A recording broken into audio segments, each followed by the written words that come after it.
welcome. I'm Serena Shadeen, the Executive Director at the Lloydminster Chamber of Commerce, and I'm joined here today with Jill Kelly, the owner of Red Bicycle Communications. So Jill, please tell us a little bit about Red Bicycle and what you guys do there. Yeah, awesome. So Red Bicycle Communications, we're a marketing company here in Lloydminster, and we service Lloyd, of course, but then also the area. So we have clients across Alberta and Saskatchewan. We're working with somebody in Kindersley right now, and Red Deer on the Alberta side too. So we do everything that we can in the marketing field. Our goal is to be our clients' go-to resource for anything and everything more marketing-esque, whether we do it or not. So if it's something like we need a brochure printed, we can design that brochure, but we don't print, but we will find someone who does for you and make it seamless so that our clients don't have to worry about details like that. They just have to focus on running their own business. Even things like skywriting, which we obviously don't do, we'll find a skywriter. It'll be fine. So what does marketing all entail? Like there's graphic design, there's social media, there's website development, print, billboards, magazine. What else am I missing? Communications, so the writing of content and content development. It's a very vast field, for sure. To say it includes one thing is ridiculous, really. Marketing is essentially communicating to your audience all the way up to the point of sales, and then it ends, and then sales take over. So a lot of people that I find, not just in Lloyd, anywhere really, we always say it's a marketing position, but actually it's a sales position, and those are different things. So marketing helps sales, but marketing is not sales. So going back to your question, there's lots of different ways that we can explain it. One of the ways that really translates well for me is in-house and out-of-house, or agency and client-based services. So Red Bicycle Communications, we're an agency, and our goal is to make sure that our client is happy, and we have a whole bunch of different positions that do that. So we might have a copywriter, we might have a graphic designer, we might have a strategist, we might have a content creator, we might have a social media marketer, a digital marketer, all that jazz. And then you have in-house or client side, who their focus is a little bit different. They do deal with more sales than we do. We don't do sales. And yeah, it's very vast. It's fun. Yeah, because even my background is marketing. And I was in-house prior to my position as executive director at the chamber. I was the marketing coordinator at the chamber. So a lot of what I did was even content writing. So everything you see on our website is written by somebody. Any speeches you hear the chamber give is written by somebody. So all that content development, and then even social media posts. I don't know how much you guys do for your clients if you actually write their posts, but at the chamber, that was our marketing coordinator that actually wrote up all the content for the posts. So yeah, it's a very large job, for sure. It takes a lot more in the back end than people initially give it credit for. Yeah, every single detail has to be organized, and it all relates back to a strategy. So it's not just, oh, I haven't posted today, I'll just put up a smiley face on my social media and call it a day. It's more about how you're communicating to your audience and who is your audience. That's the first step with anything, is who are you talking to and what the language is that you're using, what are the graphics you're using it with. And I find that a lot of people, once they get into marketing, their world changes. Now it's no longer, I'm just watching a TV show. Now you're watching the commercials, and then you're watching in the TV show to see if there's any product placement, and you're watching to see what kind of scrubs are they wearing. Is there a little logo on there? How did they angle the camera? Like, the fact that our cameras are set up the way they are right now is by design. I have, before Serena pushed record on this, I had closed this blind so that you didn't see the street behind me, but I kept this one open to allow light in and put a plant behind me because it's beautiful. So it's a very meticulous field, and it's a big one. Yeah, yeah. When my husband is watching hockey games, I'm always like looking at the ads on the boards in the background and everything. And since like COVID and all the ads that are now up on the seats, Yeah. I'm always looking at that stuff now. But yeah, and so largely also your kind of style or what you go with for your business. You talk a lot about branding. So branding being different than marketing.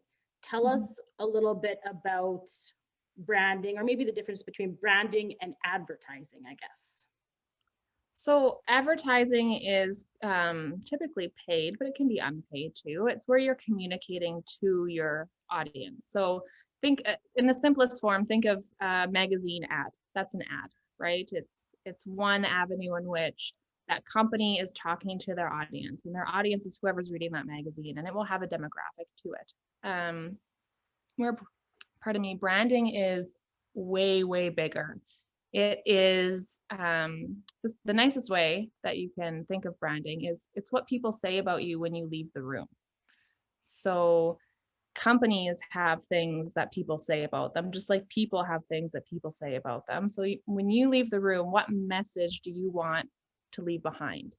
So for example, when you think of Red Bicycle, what do you know about us? Have you heard of us before? Does it matter if you have or haven't? What have you heard? So for me, my goal is to say that you've heard that we're creative, we're fun, you want to work for us, you want to work with us. We get it, we're smart, we're not trendy, but we keep up with the trends. And we just want to make you feel welcome and make you feel like you've arrived, you've come to the right spot. And so if somebody walks out of my office or leaves our Instagram page even or whatever and is like, oh, they're kind of lame, that's not what I want. Now, the fun thing with advertising is I can control that message. I can put the right colors, I can put the right logo, I can put the right design in place. With branding, it's a little bit trickier because I project a certain image, I have Red Bicycle project a certain image, but are you receiving the image that I'm projecting? Might not always translate. So branding is a lot bigger, and it talks about everything in the business. So your advertising, how you communicate, all that stuff is part of the brand. Your logo is part of the brand, but it's not the brand. The brand, again, is what people say when you're not there. Okay, good. So if there are students out there who want to, have a future in this type of work, what kind of education and background do you have? For me, I have 2 undergraduate degrees. I have my Bachelor of Management, which is my business degree, and my major is marketing, and my minor is social responsibility, which is basically nonprofit management and working with companies to work with nonprofits on how to help their corporate image. And then I have my Bachelor's of Arts, and my major in that is sociology, and my my focus is new media, which is graphic design. And any classes I could take of art in the meantime, I would. And it's not that you need to have that. It is very helpful to have a marketing degree, to have an arts focus, to have a graphic design focus, and sociology. I mean, the study of society, obviously a great focus.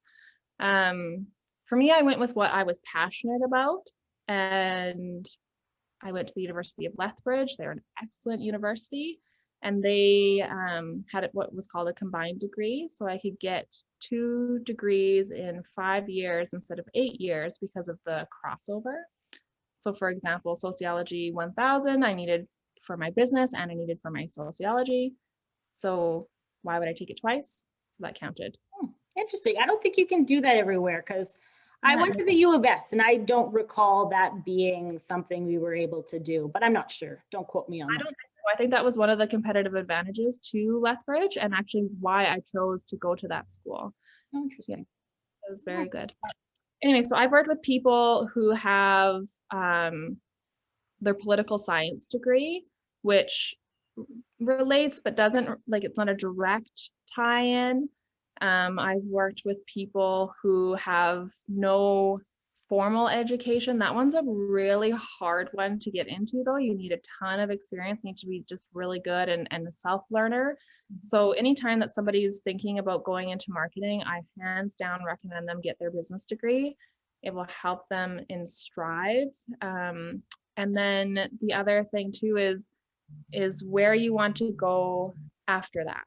So what field do you want to be in? Because just because what I took in marketing might not be what you took to be in marketing, right? So if you wanted to be more on the graphic design side of things, that's in my example still in marketing because I use it for marketing. But you wouldn't need to take your business degree. You would need to take your fine arts or arts degree to obtain that. So it just kind of depends where you want to go. So can you get some of them that aren't, the 4 years bachelor degree? Can you take any online courses, or is there like 2-year college level courses for graphic design or communications? I think I've seen some ads for like social media courses online. Those opportunities are out there. I'm assuming they're kind of just not, they don't give you that same education and experience. But I mean, if there's somebody out there who doesn't want to make that 4-year, 5-year commitment into a bachelor's, they could do a 2-year graphic design course or something. Oh, for sure. There's always options. I'm not sure with what all is out there right now.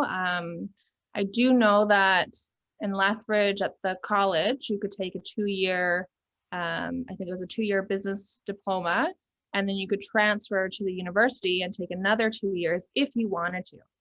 So that's an option. I know that other schools offer that as well, where you take your diploma, see if you like it, kind of thing, and then go in for the rest. At Red Bicycle, one thing that we do look for, one of the first things we look for is education and experience. And if you don't have either of those, it's going to be really hard to get an interview. There are, and by experience, I don't necessarily need paid either. Volunteerism is huge, especially in the marketing field where you can at least get some experience, whether it's paid or not. There are bigger agencies out there that will not hire you no matter how great your resume is unless you have the 4-year degree. So it depends on where you want to go in life, and then also what your next steps are. So I know when I worked in Halifax, I was working at one of the top advertising agencies out there for a couple of years and loved it. My boss had her Master of Science in Marketing, which was amazing. And she had said she got it, and her peers who all had their bachelors, she rose faster in the agency industry, and within her, she went both sides, client and agency side. Her career rose faster because of her education, and where certain doors just weren't open unless you had that formalized education.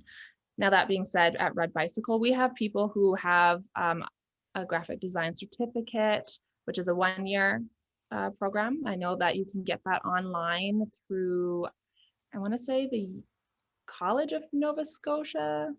It's in Sydney, Nova Scotia, but you can get it online. And actually, one of our designers has that, and she did it from Lloyd. She's not from out there. It's just coincidence that it's from Nova Scotia. And then I have somebody who is actively working on their undergrad right now. So she doesn't have any formal education per se, but she has a ton of experience and is really naturally good at things, and just takes these little mini classes. Like you had mentioned, there's so many online classes now, whether it's a boot camp or it's a weekend or a 4-month, 1 hour a day type thing.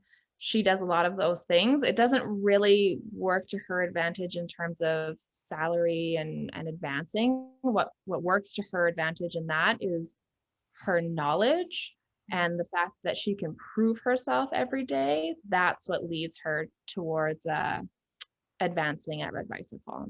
Mm-hmm. Okay, sounds good. I should have put a timer. I want these sessions to be about 10 minutes, but I have no idea how long we've been talking for. So maybe I'll just do one last question. So what's kind of your, I know you personally, so I know your background and how you're born and raised from Lloydminster, but tell us that story about your kind of career journey. Sure, okay. Yeah, like you said, born and raised in Lloydminster. I went to high school at the comp here and really enjoyed it. I don't know if, I mean, it was high school. So at the time, I don't know if I really would have said I enjoyed it or not. But I remember thinking somebody had told me I should go into art because I was good at art. And I was like, I really don't want to be a starving artist. And that was, my dad's on the business side, and he knew that I just always heard that starving artist, you'd never make any money as an artist. So I was like, well, no, I want to do something different. And somebody had said marketing to me, and I thought, sure, why not? So I went into that. But I remember thinking in high school that I had to leave. I had to go to a big city, minimum Edmonton, Calgary, but likely, because you see on TV, likely the States, likely New York or LA or where have you, maybe Chicago, something like that. And I just remember thinking that was a mandatory requirement for the marketing job. And even when I moved back, thinking I'm not going to be in marketing when I come to Lloyd. And I just really didn't like that. That didn't sit well with me. And so I started Red Bicycle. I skipped a bunch of stuff in my little bio there. But yeah, so let me jump backwards a bit, sorry, is that I went to school here, thought I had to moved for school because there was no program that I could take in Lloyd at the time. And after my university in Lethbridge, I went and got a job in Halifax, Nova Scotia, where I worked for an advertising agency company out there, and I loved it. My intention going into the advertising agency world was everyone in my university knew what field they wanted to go into. They're like, oh, I want to work for retail, or I want to work for government, or I want to work for the city or nonprofit or whatever. And I had no idea. So I was like, I'll go into an agency where I'll get to work with all of these clients, and then I'll pick the one I like, and then I'll go work for that client, and that will be my job. And I actually really like the agency side. It's a lot of work. It's like when you go to school and every teacher, their class is the most important class, and they don't care that you have another test on the same day. This is more for university, I assume, than my high school experience, but it's like that, where you have multiple different clients. They don't care that you have other clients. They're the most important client. And I find I thrive in it because I'm very deadline oriented, and I like the creative control. I like the creative challenges that come with it. And so, yeah, I worked in Halifax and did my first couple of years there. I got to work for Nova Scotia Tourism Agency. We had $1 million campaigns, like millions of dollars. And I worked for Workers' Compensation Board of Nova Scotia, going into the government section. Yeah, I worked for mall there, like lots of different places, all within the same agency, which was really fun. My husband got a job offer back here in Lloyd, and I thought, oh, I'm never going to work in marketing in Lloyd. And so I didn't know what was offered here at the time. I knew that there was a few marketing positions, but not a lot. And so I got a contract with a company, and we rebranded them from King's Husky to King's Energy Group. And as that unfolded and people kind of heard about what I was doing and my background, I got offered a bunch of different contract jobs. And I thought, I'm going to take them all. And I opened up an agency and took them all. And yeah, so far so good. It's been 7 years, and We have a team now of 5 or so people, and yeah, killing it. Good. And you guys do the Discover Lloyd guide as well. So you guys do some tourism aspects in Lloyd. So I always find the tourism area just to be fun area to work in. It is, yeah. And the fun part about agency, if anyone is considering going into that path, is it's different clients, and a day never quite looks the same as the next day or the day before, which is really fun. And you can do so much. Like if you're into tourism, you can still work potentially with the tourism department or tourism client if that agency has that client. When I was in Halifax, a lot of the creatives would kind of jump around because what they would want is to work for a certain client. So they would want to work for McDonald's, for example. So they would go to the agency that had McDonald's. So it's kind of fun that way. Interesting. I'm assuming we're at our time limit. I don't want these interviews to be too lengthy. But thank you so much, Jill, for joining us today. It was a pleasure chatting with you. Yeah, thanks for having me. And if anyone has questions, you can always message me and we'll chat more. Okay. Thank you.